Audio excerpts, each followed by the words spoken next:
रिजवान अहमद, आपको लगता है इससे मनोबल बढ़ जाएगा कि भाई हम तो जो भी करें, कोई आएगा नोट देगा, हमारे साथ खड़ा हो जाएगा, हमारा केस लड़ेगा? बिल्कुल बिल्कुल, मनोबल तो देखिए इसी चीज से बड़ा है। और किस चीज से बड़ा है? मनोबल किससे बड़ा है? देखिए अभी जो आपने वो बंदा दिखाया जो ओवैसी का चेला है कोई, वो कह रहा था हमारे उलेमाओं को जेल भेजा जा रहा है। और यही बात 3 दिन पहले ओवैसी ने बोली कि हमारे उलेमा ने एक शेर पढ़ दिया तो उसको जेल भेज दिया। शेर ये था, सबको पता है कि अभी कुत्तों का दौर है, अभी हमारा दौर आएगा। लेकिन ना ओवैसी ये बोलेगा ना ये लड़का ये बोलेगा। तो जैसा मैंने आपको बताया, इस्लाम भाईचारे के नाम पर सारे गुनाह माफ हैं। जब तक इस्लाम तो अलग चीज हो गई, जब तक मुसलमान की वाह करता रहे तब तक हर चीज माफ है। और एक आखिरी बात, अभी हमारे काबिल साथी ने बोला कि ये मंदिर मस्जिद की लड़ाई सब पॉलिटिक्स है। ये सब पॉलिटिक्स है।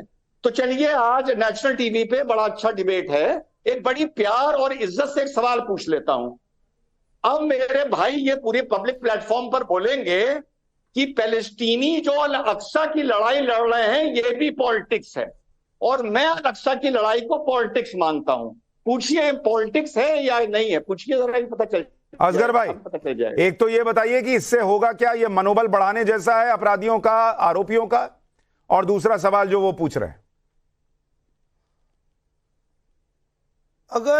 अगर वो आरोपी हैं, अगर वो पैसा गलत नजर से गलत लोगों को बांटा गया, जो गलत लोगों को और बांटा जाएगा तो उससे जरूर उनका मनोबल बढ़ेगा। मैंने पहले ये बात कही है कि ये मुद्दा तफ्तीश का मुद्दा है, इस पे इन्वेस्टिगेशन होना चाहिए कि किसने किसको, किस लिए, कैसे, किस चीज के लिए, किस काम के लिए, किस नजर से, किस नीयत से पैसा बांटा है। ये सब तफ्तीश का मुद्दा है।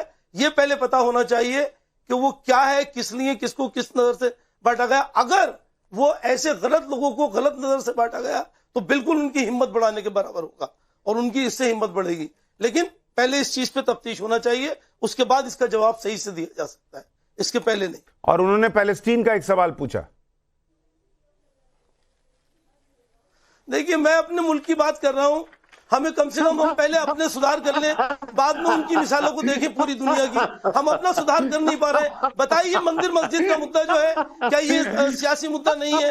या रोज आप लोग बैठ के हिंदू मुस्लिम की बात करते हैं, क्यों कर रहे हैं आप हिंदू मुस्लिम की बात? अच्छा, मैं हिंदू मुस्लिम की बात कर रहा हूँ। यहाँ एक आदमी मुसलमानों को नोटों की गड्डियां दे के चला गया, उससे सवाल पूछ रहे हैं, तो ये हिंदू मुसलमान क्या होगा? मैं तो डिबेट भी नहीं करता सर, आप जाके नया डिबेट शो शुरू किया है। जहर उगलने की बात क्यों करते हैं आप?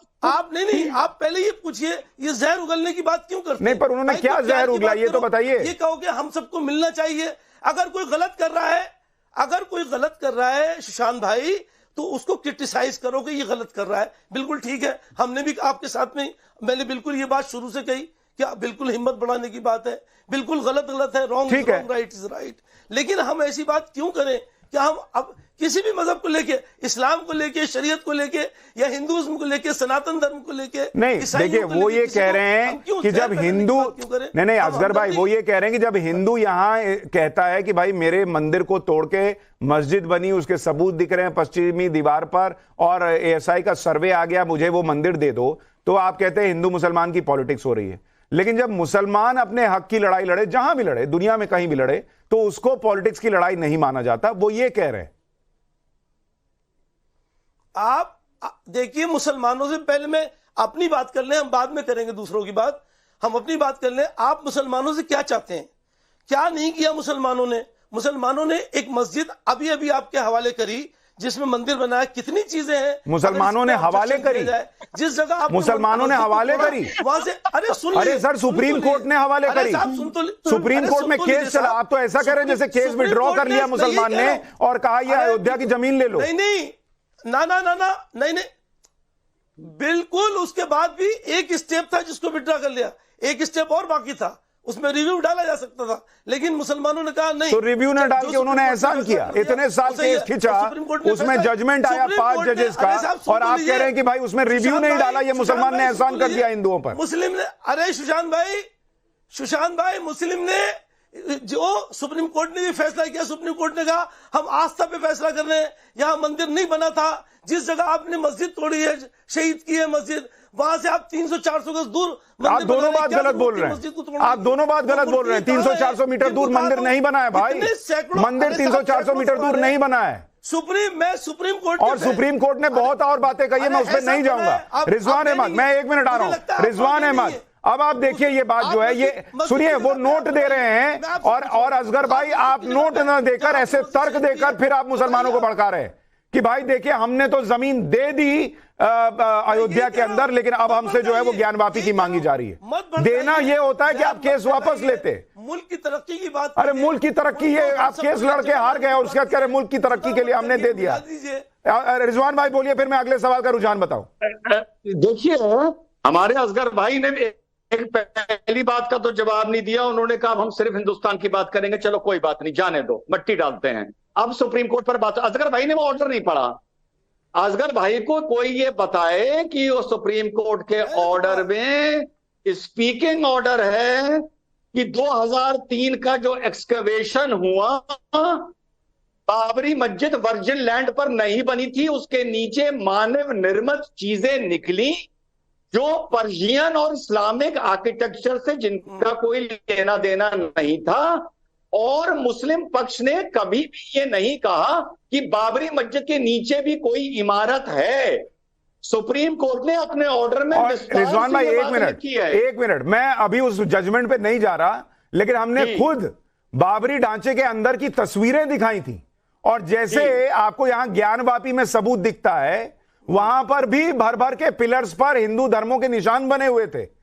मतलब नीचे क्या था वो तो भूल ही जाइए। जिन पिलर्स पर बाबरी मस्जिद खड़ी थी वो पिलर्स भी हिंदू मंदिरों के निशान दिखते थे। लेकिन मैं उस पर नहीं जा रहा हूं, मैं उस पर नहीं जा रहा हूं, मैं आज उस पर नहीं हूं, मैं हल्द्वानी पर हूं। नहीं, मैं उस पर नहीं जा रहा हूं। मैं तीसरे सवाल का आपको रुझान दिखाता हूं। 28,000 से ज्यादा वोट पड़ गए हैं, 28,000 से ज्यादा वोट। और वहां पर तीसरे सवाल का रुझान, तीसरे सवाल में हमने पूछा था कि अगर किसी जगह अचानक डेमोग्राफिक चेंज हो रहा है तो वो क्या कहता है। ऑप्शन ए, जिसमें 93% से ज्यादा लोगों ने वोट किया है, वो ऑप्शन ए जो है वो ये कहता है कि भाई अगर अचानक डेमोग्राफिक चेंज हो रहा है तो वो साजिशन आबादी बढ़ाने के संकेत लग रहे हैं। आबादी बढ़ गई होगी ये कहने वाले 3% लोग हैं और कह नहीं सकते ये कहने वाले 3% लोग हैं। यानी लोगों को लग रहा है कि हल्द्वानी में भी जानबूझकर, नेताओं ने किया हो किसी और ने किया हो, लेकिन जानबूझकर एक धर्म विशेष की आबादी बढ़ाई गई है। और यह सवाल हमने क्यों पूछा वो भी आपको बता दूं।